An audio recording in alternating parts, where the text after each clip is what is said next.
सलाम, नमस्ते, सत श्री अकाल। मैं हूं रजा और आप देख रहे हैं रजाग्राफी अनस्क्रिप्टेड की national prime time report. Hindustan में जो कुछ चल रहा है आपको अच्छे तरीके से पता है, लेकिन दोस्तों अब खुलकर गोदी मीडिया अपना एजेंडा दिखा रहा है। आज जितने भी गोदी मीडिया के एंकर और एंकराइन हैं जो खासकर मोदी भक्त हैं, उनका घिनौना चेहरा दुनिया के सामने खुलकर आ गया है। मुसलमानों से उनके दिल में कितनी नफरत थी, अब ये बिना फिल्टर के सामने आ चुकी है। आप जितने भी एंकर एंकराइन देख रहे हैं फिलहाल, जो इतना जोर से चीख चीख कर मुसलमानों को, सारे मुसलमान को आतंकी बताने में बिजी हैं, इतना चीख रहे हैं कि उनकी गर्दन की नसें फूल जाती हैं। मुसलमान को आतंकी बताते बताते चीख चीख के इनका गला बैठने लगता है।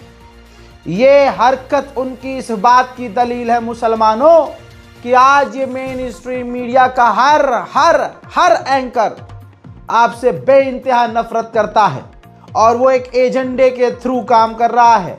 वो एजेंडा अब खुलकर सामने आ गया है कि पूरे इस्लाम को आतंकी बताओ, पूरे मजहब को, एक मजहब को ही आतंकवादी बता दो। हजरात, अब अंजना ओम मोदी अचानक से, कहिए या तो गलती से खुल के उसके मुंह से निकल गया या अब वो खुलकर सामने आ गई है। उसका एक वीडियो सामने आया है जिसमें वो कह रही है सारे मुसलमानों को गिद्ध, क्योंकि मुसलमान कह रहे हैं, हर मुसलमान कह रहा है कि आतंकवाद का कोई मजहब नहीं होता। और फिर दोस्तों, इसमें अभी तक मामले में दिल्ली ब्लास्ट में एक तरफा ये मुस्लिम नाम उजागर कर रहे थे। भाई, इनको भी तो पैसा दिया जाता है कि एक कम्युनिटी को नुकसान पहुंचाओ, टारगेट करो, जिससे सरकार को फायदा हो और आम जनता के दिल में मुसलमानों के खिलाफ नफरत पैदा हो। हिंदू कुछ भी करे, मत बोलो उन्हें कुछ, मुसलमान के हाथ से एक पाप हो जाए सीधा आतंकी बताओ। जबकि पूरा मुस्लिम समाज पाकिस्तान के खिलाफ खड़ा था ऑपरेशन सिंदूर में, पूरा मुस्लिम समाज इस आतंकी हमले के खिलाफ खड़ा है। इसी दौरान अंजना ओम मोदी लगी हुई थी कि जल्दी से क्लियर कर दिया जाए कि मुसलमान सारे आतंकवादी होते हैं। मदरसों में सिर्फ आतंकवाद पढ़ाया जाता है, कुरान शरीफ में सिर्फ आतंकवाद पढ़ाया जाता है, नमाज में भी आतंकवाद की लाइनें इस्तेमाल की जाती हैं। अंजना ओम मोदी इस काम में, और अंजना ओम मोदी के साथ साथ जितने भी गोदी मीडिया के एंकर हैं, उनका एजेंडा ये शुरू से चल रहा था। ये दिल्ली का जो धमाका हुआ, इस धमाके ने उन्हें खुला मौका दिया। यहां पर एक दिल की बात एज ए जनता मैं पूछना चाहूंगा, दिल्ली की सिक्योरिटी पर हमें आंख बंद करके भरोसा हो, चाहे दिल्ली का सीएम कोई भी हो। जब दिल्ली पुलिस, हमारी सीआईएसएफ, बीएसएफ, सिक्योरिटी सब सेंट्रल गवर्नमेंट के हाथ में है, और उसी दिल्ली के अंदर इस धमाके से पहले बता रहा हूं, दिल्ली की सिक्योरिटी हल्का समझ रहे हो तो बेवकूफ़ हो आप। दिल्ली में अगर कनॉट प्लेस में आपने 3 बार सर्कल पे गाड़ी घुमा दी, इनर सर्कल में या आउटर सर्कल पर, तो जिप्सी पीछे पड़ जाती है, ड्रोन उड़ा दिए जाते हैं पीछे पीछे। ये दिल्ली का हर व्यक्ति आपको बता देगा। वहीं चेक पॉइंट इतने हैं कि दिमाग का चूरन हो जाए, और पुलिस जब किसी गाड़ी को ऐसे ही रोक लेती है चेकिंग में, तो कार के अंदर के जो मैट होते हैं ना, वो भी पुलिस वाले हटा के देखते हैं कि कुछ है तो नहीं। सबसे पहले डिग्गी खुलवाई जाती है। अगर आपके डिग्गी में सीएनजी है, सीएनजी का नीचे हाथ डालकर देखा जाता कुछ है तो नहीं। अगर आपकी गाड़ी कोई लग्जरी है, लग्जरी गाड़ी को, इस बात का मैं खुद गवाह हूँ, मेरी गाड़ी की तलाशी ऐसे ली गई थी जब मैं दिल्ली में था, ऐसे वो भी स्पोर्ट्स कार ऐसे ली गई थी कि मानो पता नहीं क्या, लेकिन पूरा सहयोग था मेरा और दिल को खुशी हो रही थी कि अगर इस तरह की सिक्योरिटी हमारी दिल्ली की है, राजधानी की, तो ये बहुत अच्छा है। ये हमारे लिए भाई, अगर 2 मिनट के लिए मुझे गाड़ी रोककर चेक करवानी पड़ रही है तो ये हमारे मुल्क के लिए कितना ज़रूरी है। राजधानी दिल्ली में ऐसी सिक्योरिटी होनी चाहिए। अब ये अलग सवाल बनता है कि ये अचानक से क्या हुआ कि भाई आतंकवादी 3 घंटे तक गाड़ी ले जाकर विस्फोटक के साथ खड़ा भी करता है वहां, फिर वो ले जाकर ट्रैफिक में धमाका भी कर देता है, 3 घंटे वो पार्किंग में बैठा भी रहता है, और मतलब कहां कहां से निकलती हुई वो फरीदाबाद से दिल्ली घुसने में चेक पॉइंट बहुत होते हैं भाई, वो घूमता फिरता वहां पहुंचा है, धमाका हुआ है। ये कैसे हो गया है, इतना आसान कैसे हो गया जिस दिल्ली में इतनी खतरनाक सिक्योरिटी होती है। आगे बोलूंगा तो विवाद हो जाएगा, कुछ लोगों को पिछवाड़े में आग लगेगी और जवाब उनसे बनेगा नहीं। लेकिन जब ये क्लियर होने लगा कि हाँ ये कश्मीर से लिंक है, कश्मीरी कुछ नौजवान हैं, उनका ये काम है, जो पढ़े लिखे हैं, उनकी मानसिकता कोई नई नहीं है, ISIS दाइश आतंकी संगठनों जैसी है। हजरात, ऐसे बहुत लोग पहले भी गिरफ्तार हुए हैं जो काफ़ी पढ़े लिखे रहे हैं, लेकिन आतंकी उन्होंने काम किए हैं। इस्लाम के नाम पर ब्रेन वॉश करके उनसे करवाया गया है, दीन के नाम पर यह काम करवाया गया है। अब ये बात क्लियर हो गई कि हाँ फलाना फलाना आदमी गिरफ्तार हुआ है और उनको जेल में भेजा गया है, और भाई ये आतंकी हमला इस व्यक्ति के द्वारा वर्गला के करवाया गया है और अभी जांच चल रही है। अब जांच के दौरान कोई टिप्पणी साबित नहीं होती। हम ये नहीं कह रहे कि हमला नहीं हुआ या हमला करने वाला मुसलमान नामी नहीं था, लेकिन कोर्ट कानून कहता है एक्यूज होता है, आप क्लियर कट नहीं बोल सकते। लेकिन गोदी मीडिया क्या यहां कर रहा था, जैसे ही किसी मुसलमान डॉक्टर को पूछताछ के लिए भी उठाया, उसके खिलाफ नैरेटिव चलाना शुरू कर दिया। एक और डॉक्टर हुआ गिरफ्तार, अल फलाह यूनिवर्सिटी से हुआ इनका कनेक्शन।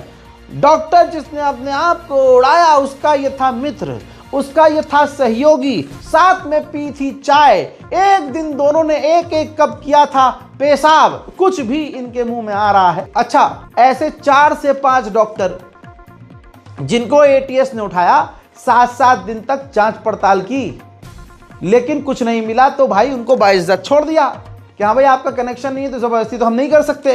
ये भी ATS ने अपनी एक ईमानदारी दिखाई कि भाई देखो हम ज़बरदस्ती ऐसे नहीं कर रहे किसी के साथ भी, कि मुसलमान है तो बस उसको। लेकिन गोदी मीडिया जैसे ही उसको उठाया पूछताछ के लिए, गोदी मीडिया ने अगले 1 घंटे के अंदर पूरा शो चलाकर उस मुसलमान डॉक्टर को, व्यक्ति को आतंकवादी साबित कर दिया।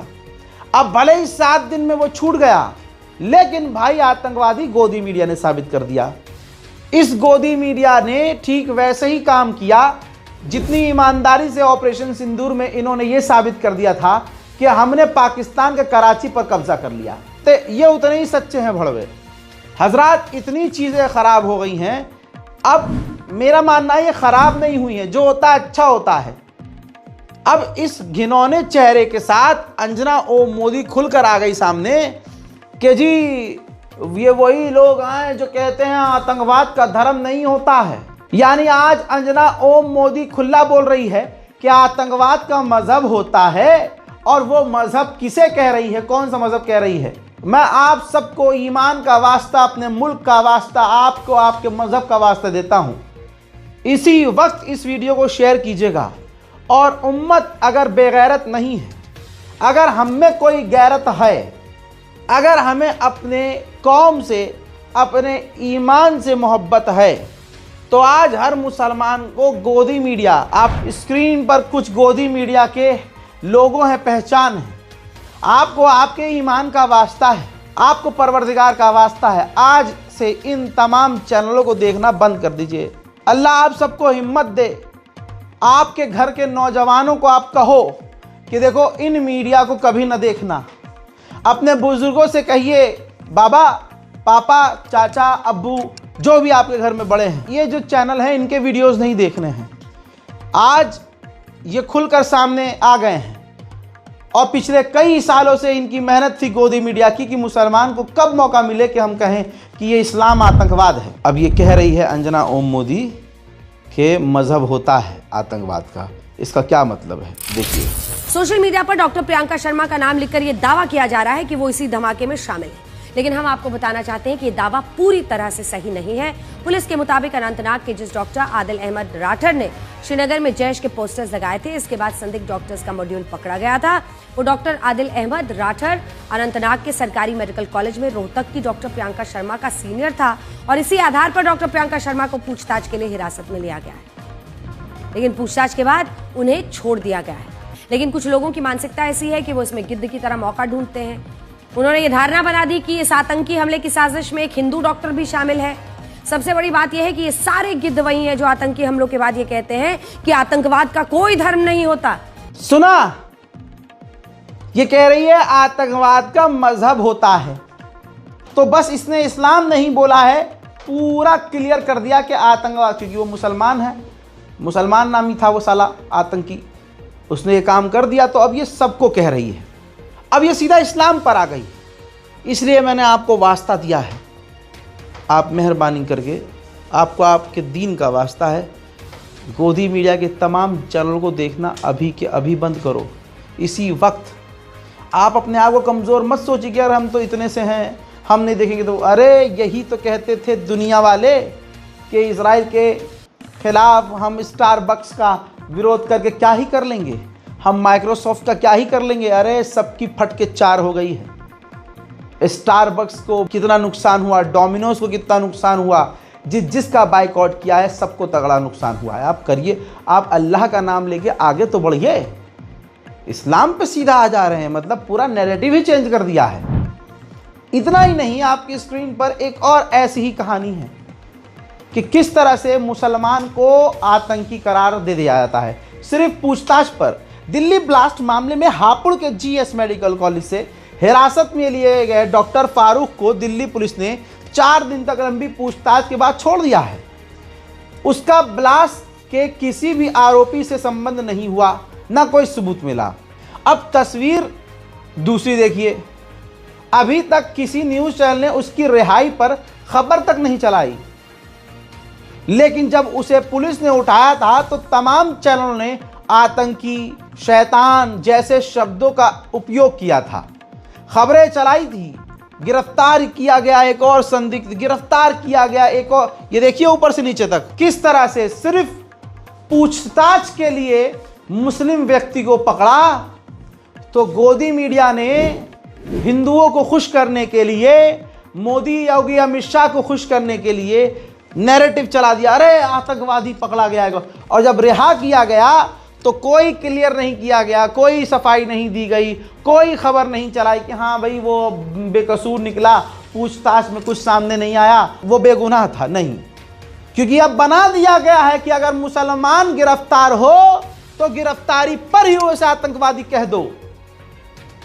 ये है आज का गोदी मीडिया, आज तक न्यूज, ये तक वो तक, इंडिया टुडे।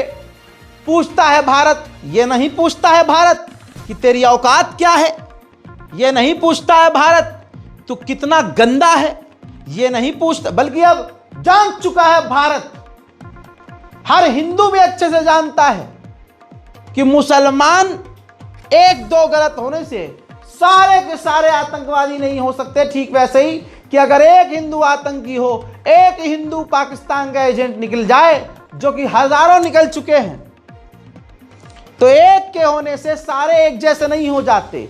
लेकिन हिंदुओं को यह पता होने के बाद भी उनके दिल में मुसलमानों से इतनी नफरत है कि आज ये चुपचाप दे। क्योंकि अगर ये जेन्युइन हिंदू, अगर मुट्ठी भर जेन्युइन हिंदू खड़े होकर बोल दें कि भाई जो आतंकी है आप उसे बोलो, सबको ना बोलो, तो जो है हक बोलने वाले अगर मुट्ठी भर हिंदू खड़े हो जाए ना, तो इन गोदी मीडिया की औकात ना हो कि वो नफरत फैलाएं।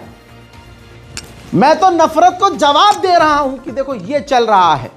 लोग इतने झाटू हैं कि इंटरनेशनल मीडिया पर लोग इतने झाटू हैं कि देश के नेशनल टेलीविजन पर आजकल के एंकर मुसलमानों को सीधा आतंकी कह रहे हैं। और मैं उनको जब ऐसे ही पेल के जवाब देता हूं तो उनको लगता है कि मैं भड़का रहा हूं।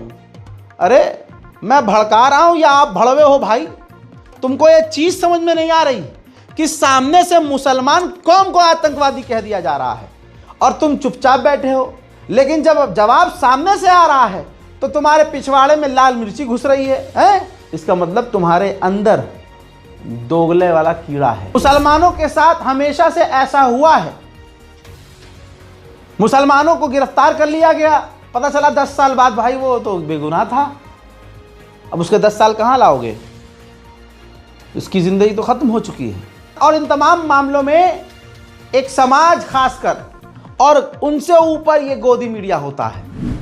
भाई 29 साल बाद सबूत दिखा रहा हूं, आज का ही ताजा अपडेट है, जिगर फट जाएगा आपका, सच्चाई है आपके सामने।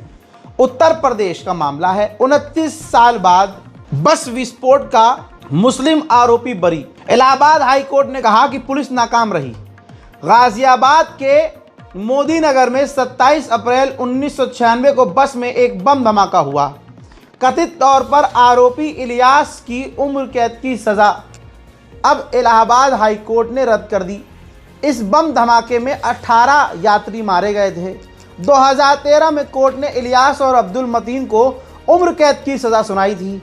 सह आरोपी तस्लीम को बरी कर दिया गया था। हाईकोर्ट के जस्टिस सिद्धार्थ और राम मनोहर नारायण मिश्रा ने सबूतों के अभाव में इलियास की उम्र कैद की सजा रद्द कर दी। हाईकोर्ट ने कहा कि दिल्ली में ISBT से बस चलने से पहले उसमें बम रखा गया, न कि उस व्यक्ति ने रखा जिसे गिरफ्तार किया गया। लेकिन यह पुष्टि नहीं हुई कि पीछे से वो बम किसने रखा, लेकिन गिरफ्तार किसी और मुसलमान को करके जेल में ठूस दिया। यह हाईकोर्ट ने कह दिया है। बम किसने, अब तवज्जो दिए, बम किसने रखा यह किसी ने बताया ही नहीं, न पुलिस पता लगा पाई। लेकिन बम जो रख के गया और उसके बाद जो मुसलमान आगे से सवार हुआ, बम रखने का इल्जाम उस पर लग गया। पीछे से कोई और बम रख के चला गया, आगे से मोहम्मद रजा के बैठ गया, इल्जाम लग गया कि यह बम मोहम्मद रजा ने रखा है। क्यों? क्योंकि यह नैरेटिव पहले से था कि यह काम मुसलमान करेगा। हिंदू तो ईमानदार होता है, इस्लामी तो आतंकवाद है। लेकिन 29 साल जेल में सड़ने के बाद मुस्लिम आरोपी बेगुनाह साबित और बरी कर दिया गया। 29 साल, अब उसकी जिंदगी में बचा क्या? याद रखिए, खास समाज हर मुसलमान को ऐसे ही देखना चाहता है, ऐसे ही जेल में सड़ो, मरो, बदनाम। इन तमाम चीजों के बाद जो देश में हो रही हैं, अगर कोई मुसलमान पकड़ा गया है तो कोई मुसलमान ये नहीं कह रहा कि भाई उन्होंने आतंकवादी जो हमला किया है वो सही किया है या हम उनके साथ हैं। अरे मैं खुद मुसलमान हूं भाई, मुझे देखो, मैं कह रहा हूं अगर कोई मुसलमान, मैंने कल भी कहा था, पूरी चेन बनाओ कौन कौन इसके अंदर लिप्त था, प्रूफ दीजिए, प्रूफ करिए, और जो भी मिले आरोपी, मुसलमान अगर आरोपी मिल रहा है तो भाई उसको इस्लाम के तरीके से सजा दो, जो इस्लाम कहता है। भरी सभा में, बीच सड़क पर, इंडिया गेट पर या लाल किले के सामने उन तमाम आतंकवादियों की गर्दन उड़ाओ। कोई मुसलमान का बच्चा ये नहीं कहेगा कि भैया ये गलत किया तुमने, हम क्या। लेकिन ईमानदारी जरूरी है।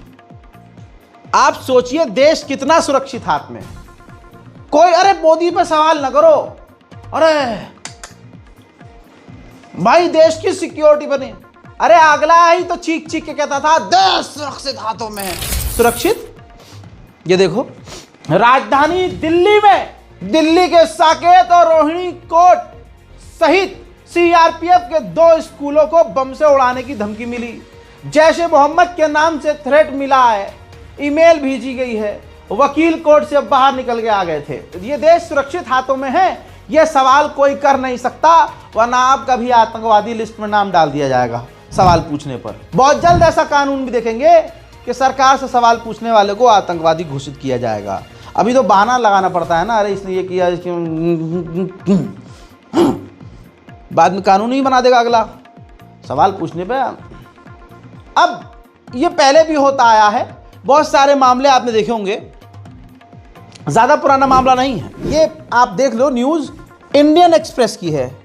2 हिंदुओं ने माननीय योगी आदित्यनाथ, देश के एक बड़े प्रदेश के CM साहब हैं, उनको बम से उड़ाने की और राम मंदिर को बम से उड़ाने की धमकी भेजी। ईमेल ID यूज की आलम अंसारी खान 608@gmail.com